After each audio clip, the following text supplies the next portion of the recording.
찐찐찐찐찐 건강. 성공심리학 14번째 주제인 찐 건강입니다. 오늘 주제를 한마디로 요약한다면은 눈에 보이는 신체뿐만 아니라 우리 보이지 않는 내면의 정신 세계에도 균형을 이루는 찐 건강이라고 할 수 있겠습니다. 여러분은 건강하신가요?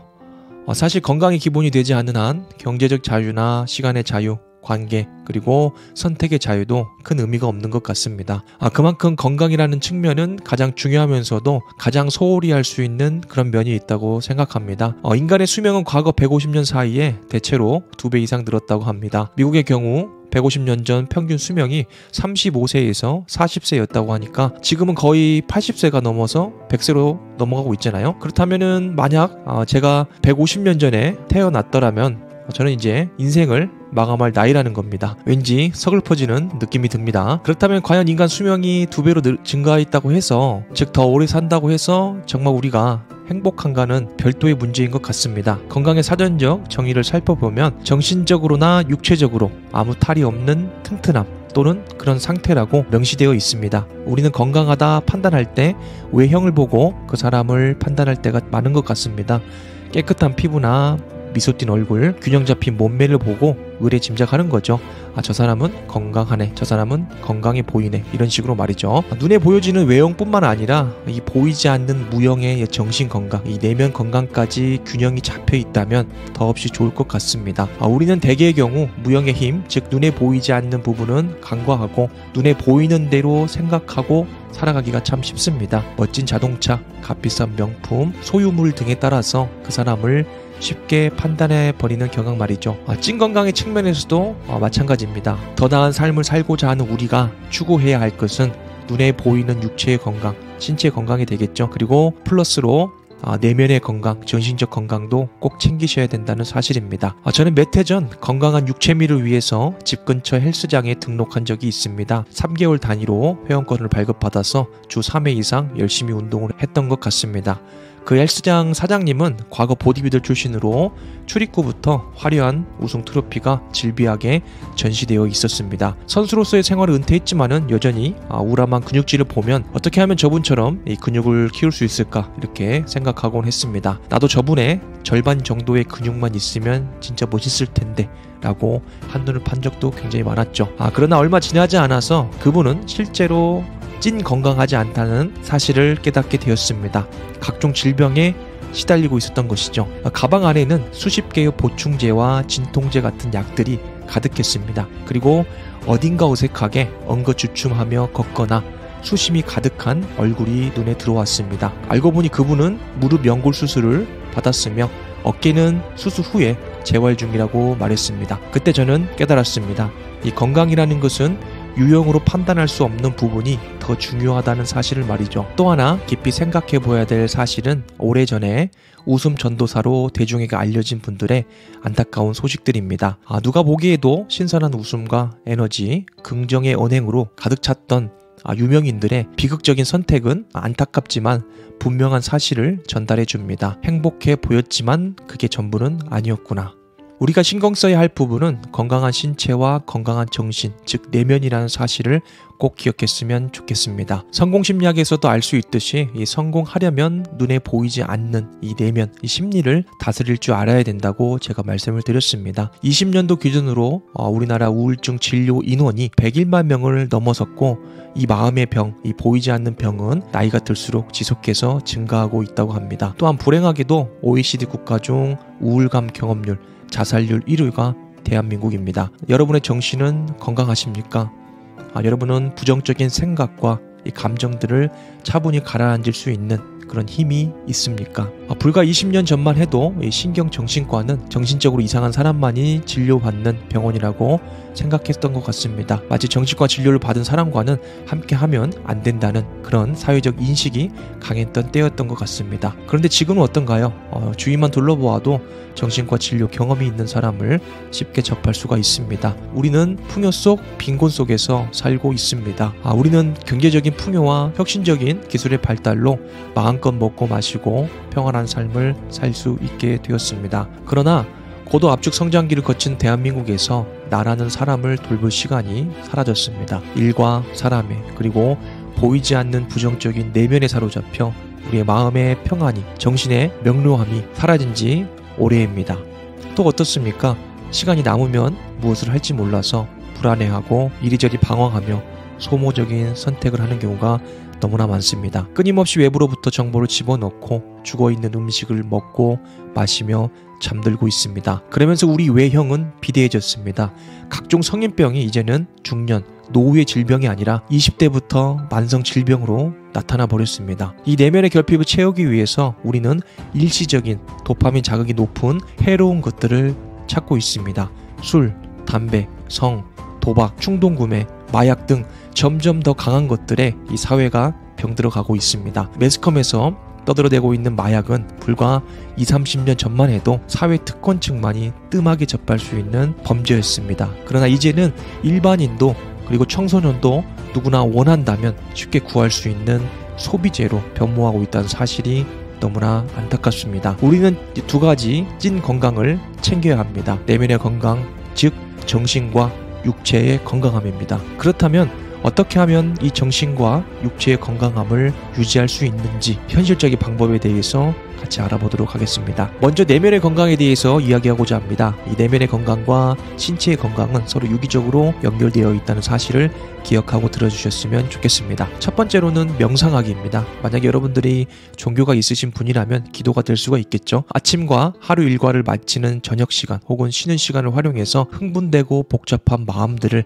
가라앉히는 의도적인 시간을 갖기 바랍니다. 셀프 고립과 비슷하다고 생각하시면 되겠습니다. 바쁜 일상 속에서 잠시 먼 곳을 바라보고 멍을 때리는 것만으로도 우리의 뇌가 휴식을 취하고 재정비할 수 있다고 합니다. 마음이 불안하고 이 생각이 정리가 되지 않는다면 작은 모래시계를 하나 구입해서 짧은 시간 동안이라도 이 마음을, 이 정신을 다스리는 훈련을 해보시기를 추천드립니다. 저는 마음이 급해 일을 그르치는 경우가 종종 있는데 그럴 경우에는 즉시 말하거나 행동하지 않고 마음속으로 숫자를 1부터 10까지를 셉니다. 매우 짧은 시간이지만 이 마음을 다스릴 수 있고 그 후에 내린 결정이 그렇지 않은 경우보다 월등히 좋은 경우가 많습니다. 여러분의 상황에 맞는 방법을 찾아서 시도해 보시기 바랍니다. 두 번째, 감사하기입니다. 이번 컨텐츠 주제를 떠나서 감사하기는 우리의 삶의 필수가 되어야 된다고 생각합니다. 여러분은 어떤 사람과 함께 하고 싶습니까? 당연한 것으로 여기지 않고 감사하고 고마운 마음을 가진 사람들과 함께 하고 싶지 않습니까?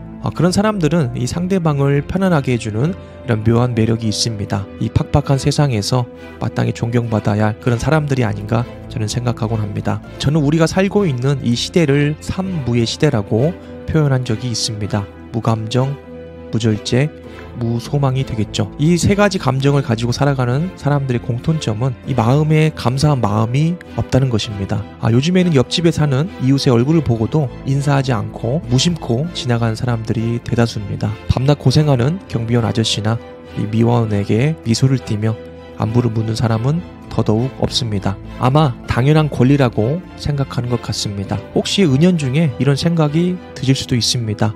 내가 내 돈 주고 밥 사 먹는데 왜 감사를 표현해야 되지? 내가 내 돈 주고 입안하는데 왜 감사해야 되지? 여러분이 오늘 점심에 지출하신 10,000원, 아니 제가 2배로 20,000원을 제가 드릴 테니까 여러분이 오늘 점심에 드셨던 그 음식 맛과 동일한 음식으로 그리고 시간에 맞춰서 저에게 제공해 주실 수 있을까요? 여러분이 한 달에 한 번 혹은 그 이상으로 손질하는 헤어 비용이 20,000원이라고 있을 때 제가 2배로 40,000원을 드릴 테니 그 미용사의 손길처럼 제 머리를 깔끔하게 손질해 주실 수 있을까요? 당신이 승진한 이유는 당신의 경쟁 상대가 있었기 때문이라는 사실을 모르나요? 여러분의 아파트 앞이 평소처럼 깨끗한 이유는, 낙엽 부스러기가 없는 이유는, 눈이 치워진 이유는 우리가 못 본 것 뿐이지 누군가 땀 흘려 청소하였다는 사실을 아직도 모르십니까? 지금 우리가 누리고 있는 이 사소한 것들로부터 큰 것을 누리기까지 얼마나 많은 사람들의 희생이 있었는지 진지하게 생각해 보아야 할 때입니다. 만약 여러분의 마음에 감사한 마음이 없다면 여러분의 감정, 여러분의 내면, 여러분의 정신에도 큰 문제가 발생하고 있는 겁니다. 만약 매일 똑같은 삶을 살고 있고 별다른 감흥이 없다면 퇴근 후에 여러분 집 근처에 있는 대학병원 응급실 앞에 가만히 서 있어 보십시오. 얼마나 많은 사람들이 생사를 오가며 살아가고 있는지를 깨닫게 될 것입니다. 그리고 지극히 평범한 삶을 꿈꾸고 있는 오늘의 삶을 사랑하게 될 것입니다. 그리고 감사하게 될 것입니다. 지금 우리가 당연하게 누리고 있는 권리가 다른 이에게는 특권이라는 사실을 반드시 기억하여야 할 필요가 있습니다. 다음으로 신체적 건강의 측면에서 살펴보자면은 첫 번째로는 살아있는 음식 섭취, 두 번째로는 활동적인 삶, 운동이 되겠죠. 세 번째로는 충분한 숙면이라고 정리해서 말씀드릴 수 있겠습니다. 물론 중요도에 따라서 순서는 바뀔 수 있지만은 핵심 포인트는 동일하다고 생각합니다. 저는 요즘 살아있는 음식 섭취에 많은 신경을 쓰고 있습니다. 운동과 충분한 숙면은 이전부터 꾸준하게 지켜온 경험이 있지만은 이 음식만큼은 그렇지 못했기 때문입니다. 여기서 살아있는 음식이라는 것은 가공되지 않은 것, 화학 첨가제나 조미료 등이 포함되지 않는 음식, 즉 자연의 것을 말합니다. 물론 우리가 이런 음식을 매 끼니마다 챙겨 먹을 수는 없지만은 적어도 하루 한 끼는 이런 음식을 섭취하는 것을 추천드립니다. 저는 아주 오래전부터 알 수 없는 두통과 무기력 등을 겪어왔습니다. 어느 순간 집중력이 급격하게 흐려지고 피곤해지는 그런 무기력증을 말합니다. 신경과, 정신과, 자세교정센터 등도 가보았지만 크게 나아지는 부분이 없었습니다. 주 3회 이상 땀 흘리는 운동과 7시간에서 8시간 충분한 숙면을 취하라는 그런 조언들을 오랫동안 실천해 보았지만 크게 개선된 부분은 없었습니다. 그러던 중에 이 올바른 음식 섭취에 관한 이 컨텐츠를 접할 기회가 있었습니다. 그 영상에서는 이 살리는 음식과 죽은 음식에 대해서 설파하는 그런 영향력 있는 콘텐츠였습니다. 적어도 하루 한 끼는 살아있는 음식인 과일과 채식으로 가득 채우고 간헐적 단식을 생활화해서 우리 몸속에 있는 이런 자정작용을 활용하라는 그런 내용이었습니다. 저는 요즘 의도적으로 하루 한 끼, 특히 저녁 시간에는 과일 채식으로 식단을 꾸리고 주 1회 이상 하루 한 끼 혹은 두 끼를 먹는 삶을 실천하고 있습니다. 간헐적 단식이라고 하는데 처음에는 배가 고파서 새벽에도 잠을 몇 번 깨기도 했지만 2주 정도가 지나니까 이게 속이 가벼워지고 머리도 맑아지고 이 집중력도 높아지는 기이한 현상을 경험하고 있습니다. 공복을 길게 유지하면 우리 몸에서 건강한 세포가 나쁜 세포를 잡아먹는 이 자가 포식, 즉 오토파지가 일어나는데 여기서 이제 오토는 셀프, 스스로의 의미고 파지는 먹는다, 이팅의 뜻이라고 합니다. 단식을 통해서 속을 비우면 우리 내면의 자가 시스템에 의해서 스스로 우리 몸속의 나쁜 세포를 청소하는 기능을 말합니다. 땀 흘리는 운동과 충분한 수면 그리고 매일 먹는 음식 한 끼에 변화를 주었더니 제 삶은 이전보다 명료해졌습니다.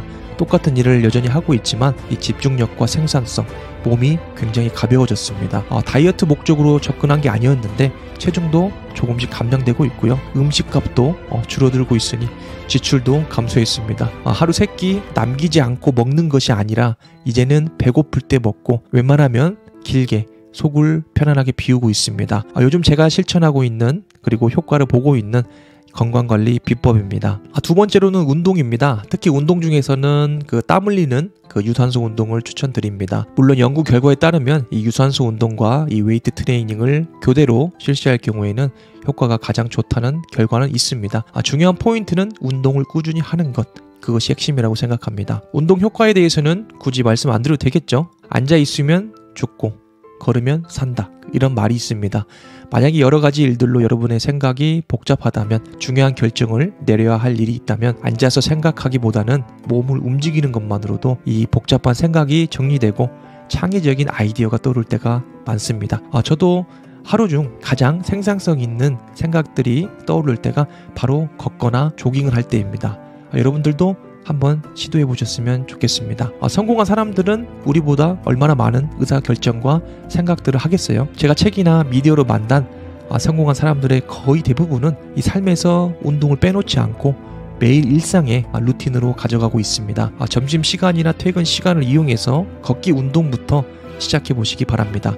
평일에는 저강도 운동이 걷기를 하시면 좋고요. 주말에는 액티브한 여러분들만의 운동 루틴을 개척해 보시기 바랍니다. 땀 흘려 운동하는 것만으로도 우리 정신이 맑아지고 우리 내면의 근성이 길러집니다. 또한 목표를 향해서 달려나갈 힘도 생기는 거죠. 그리고 같은 일을 하더라도 이 집중력과 생산성이 월등히 높아집니다. 아마 여러분들도 이런 경험을 해보신 적이 있을 겁니다. 마지막으로는 충분한 수면입니다. 열심히 사는 사람들이 가장 간과하기 쉬운 영역인 이 수면 영역이 아닐까 싶습니다. 이런 말도 있죠. 3당 사락, 3시간 자며 공부하면 대학 합격하고 4시간을 자면 탈락한다는 뜻입니다. 마치 잠을 많이 자는 것보다 깨어서 뭔가를 하면 열심히 하네, 열심히 노력한다, 이렇게 생각하는 문화가 여전히 자리 잡고 있는 것 같습니다. 반대로 잠을 충분히 자면은 뭔가 늦잠을 자거나 이 게으르다, 이렇게 평가하고 있는 것 같기도 합니다. 그만큼 이 수면의 중요성에 대해서 간과하기가 너무나 쉽다는 거죠.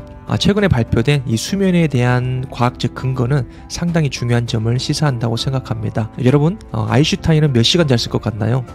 네, 이 천재 물리학자는 하루 10시간 이상 잤다고 합니다. 충분한 수면 효과는 크게 5가지로 정리될 수 있을 것 같습니다. 첫 번째로는 신체 회복이 되겠고요. 충분히 쉬면서 이 뇌와 몸에 휴식을 주는 거죠. 두 번째로는 정보 처리 기능이 있다고 합니다. 그래서 우리가 하루 동안 열심히 배우고 학습하고 경험했던 것들을 저장할 수 있는 장기 기억 장치로 보낼 수 있는 유일한 시간이 바로 이 수면 중에 일어난다고 합니다. 세 번째로는 말할 것도 없죠. 이 정신 건강입니다. 수면 장애 유무에 따라서 이 우울증이나 치매 발병률이 매우 높아진다고 합니다. 네 번째로는 뇌에 노폐물 정화 작용을 한다고 합니다. 그래서 치매 환자나 알츠하이머 환자의 경우에는 이 노폐물이 뇌에 많이 쌓여 있다고 합니다. 다섯 번째로는 항상성 유지입니다. 호르몬이 분비되고 이 면역 체계를 균형 있게 잡아주고 수면 중에 이런 항상성들이 향상이 된다고 합니다. 이 5가지 기능은 충분한 수면 중에만 가능하다고 하니까 우리가 이제 수면에 대한 새로운 인식을